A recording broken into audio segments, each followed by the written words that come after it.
And welcome to the first annual GamePro Awards. With your host, J.D. Ross.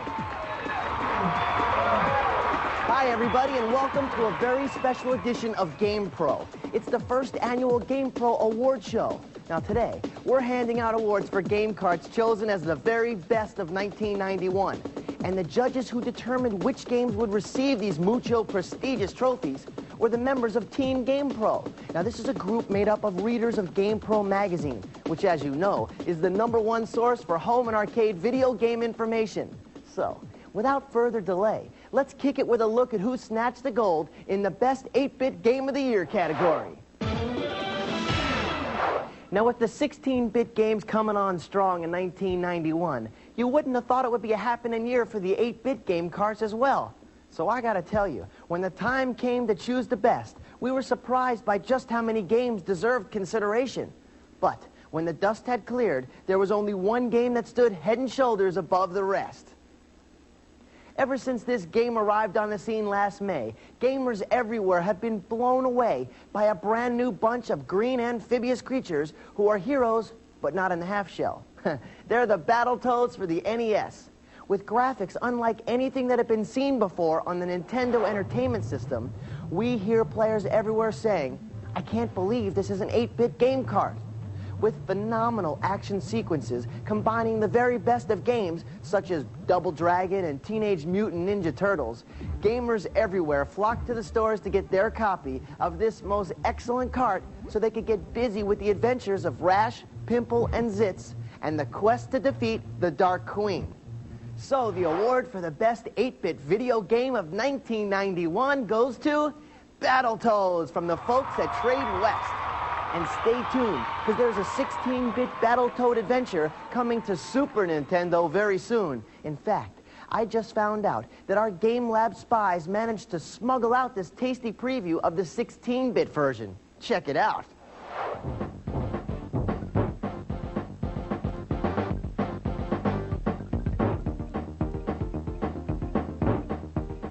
Wow, that was some really cool stuff. Maybe we'll be seeing Battletoads here next year in the 16-bit category. Next up, we'll take a look at the winner of the award for the best graphics achievement of 1991. With graphic quality taking a giant leap forward in 1991, once again, our judges found themselves buried under a pile of game contenders. But when the votes were in, Team GamePro chose Sherlock Holmes Consulting Detective for the TurboGrafx 16 CD-ROM as the top graphics achievement of 1991. As 1991 came to a close, the TurboGrafx 16 was still the only video game system in the United States that had an optional compact disc game drive. But it wasn't until NEC released Sherlock Holmes Consulting Detective that gamers everywhere had a really good reason to go out and buy this CD edition. Sherlock Holmes demonstrated with unbelievable clarity just what a CD-ROM drive could do when it comes to displaying live video on a game screen unlike anything we've seen before. We all know that the future of home video games very much includes the use of CD-ROM. And when the day comes where we pop all of our games into the compact disc drive rather than a cartridge slot, remember that the first to really show us what graphics could be on a home game screen was Sherlock Holmes Consulting Detective, our 1991 winner for graphics achievement. Welcome back to the first annual GamePro Awards. Next up, GamePro's handheld game of the year. Now let's face it, it just wouldn't be Christmas without a new Mega Man adventure, would it? And dude and dudettes, we were not disappointed. With the early fall release of Mega Man in his first Game Boy adventure, we not only had the Christmas present we were looking for, we also had the handheld game of the year. The first Game Boy version, featuring the popular Mega Man character, turned out to be one of the most exciting Mega Man ventures of all time. In Doc Wily's Revenge, we met up with some of the good old villains we know and love from earlier Mega Man adventures, along with the all-new and incredibly evil Mega Man Hunter. Of course, the Doc himself made an appearance in this terrific cart for the small screen. With all the fun, excitement, and elements of its Big Brother NES version, Mega Man was the hands-down winner for the handheld Game of the Year. And to the folks at Capcom who keep turning out these Mega Man adventures, we say, keep 'em coming.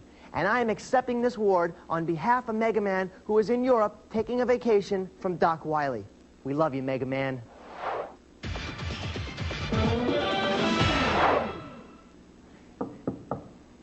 Excuse me. Yeah.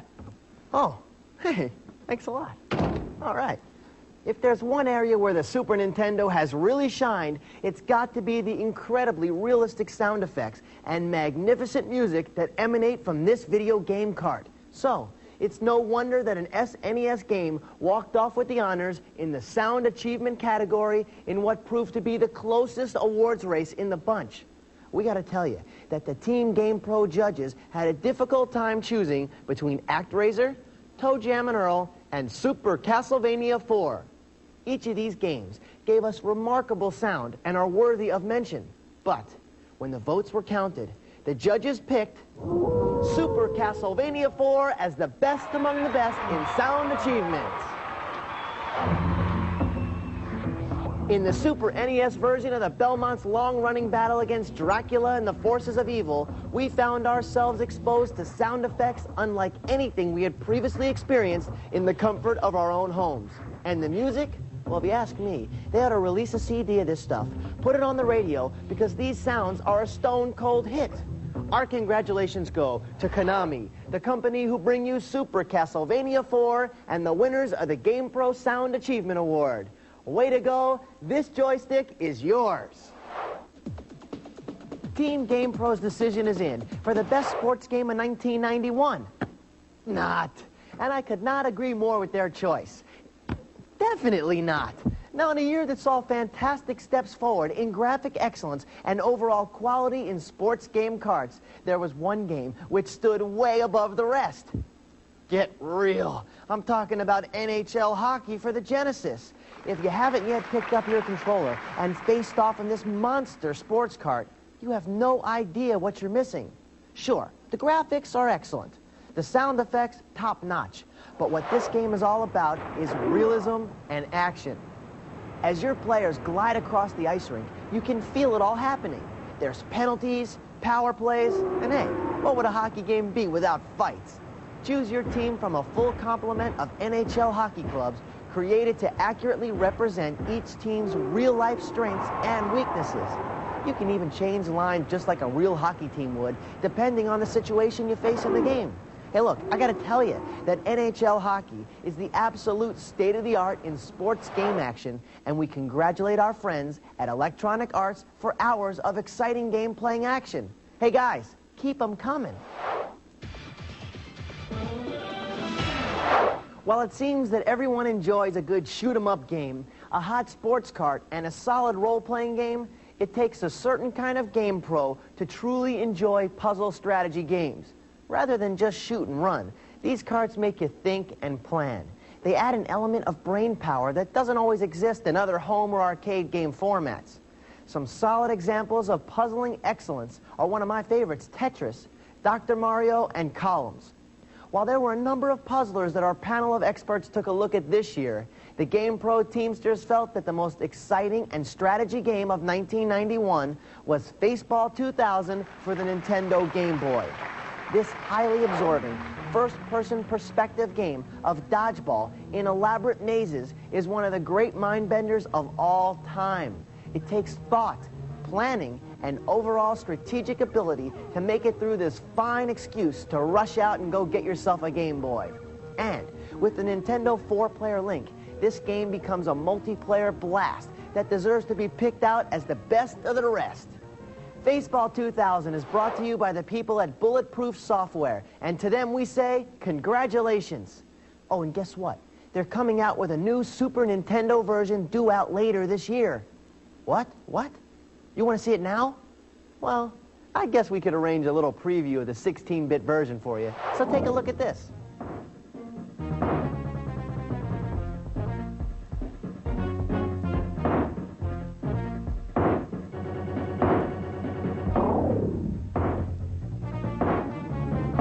nice day.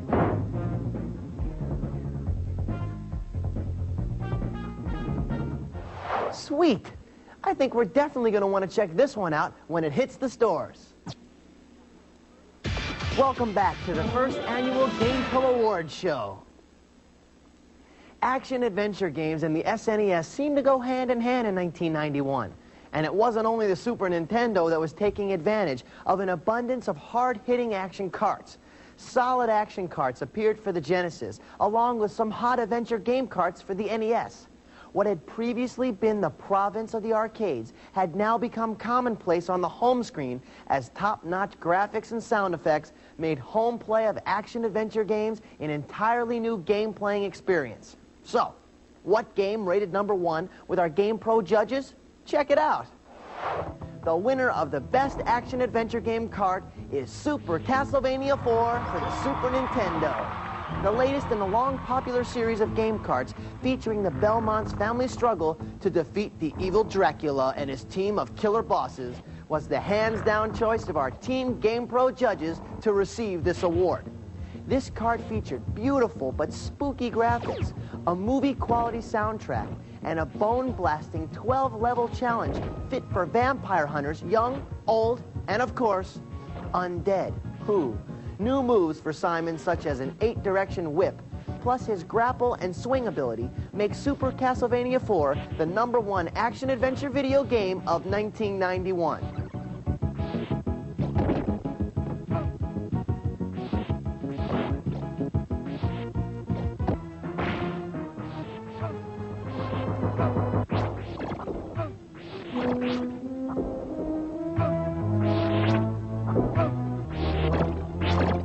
Again, we congratulate Konami for its achievement in Super Castlevania 4 and anxiously await the next installment of this long-running series.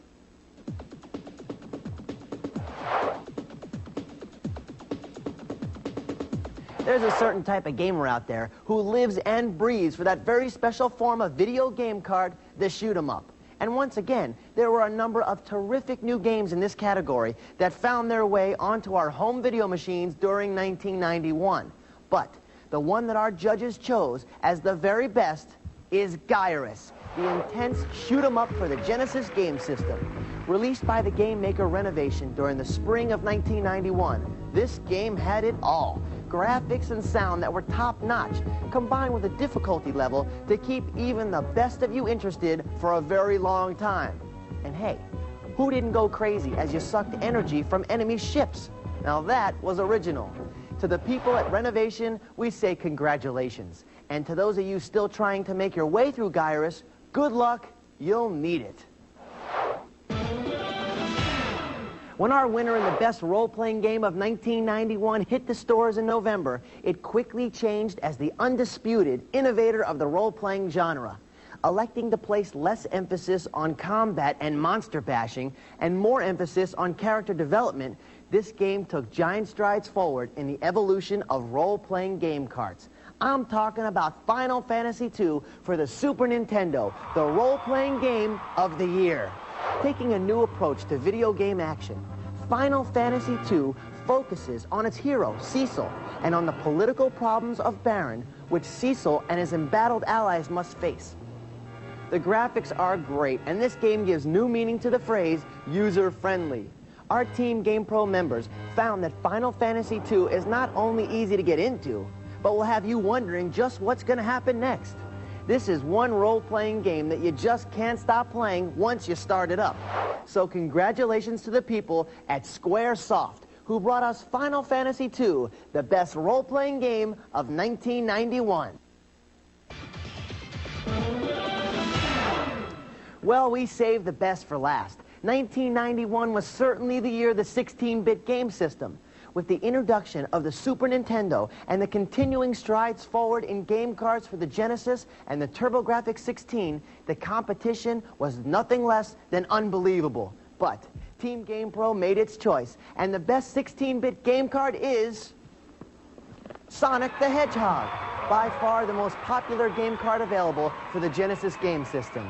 This little hedgehog took the game industry by storm when Sega finally came up with a character to rival the popular plumber who made his name in the Nintendo world. The blue-hued, spine-covered, runaway rodent captured gamers' interest everywhere as he rolled himself up in a ball and blazed across the home screen in a graphics display that continues to please and with action that just doesn't let up. Dr. Robotnik doesn't stand a chance, with Sega files everywhere hooking up with Team GamePro's favorite underhog. Sonic the Hedgehog continues to entertain gamers everywhere as we move on into 1992. And you can be sure that Sega is planning other adventures to star this new game card hero. To Sega, we say congratulations for bringing us the 16-bit game of the year, Sonic the Hedgehog.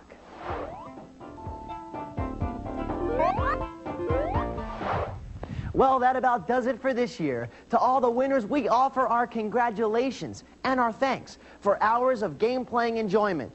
To all the others, we certainly appreciate you too, and hope that all of you will continue to advance the art of gameplay in the months to come. And you keep them coming, and we'll keep playing. And to all our viewers, all of you who play the game cards we honored today, keep those games on the screen and watch for us next week, because we're coming back. Until then, I'm J.D. Roth. Peace, and we out of here.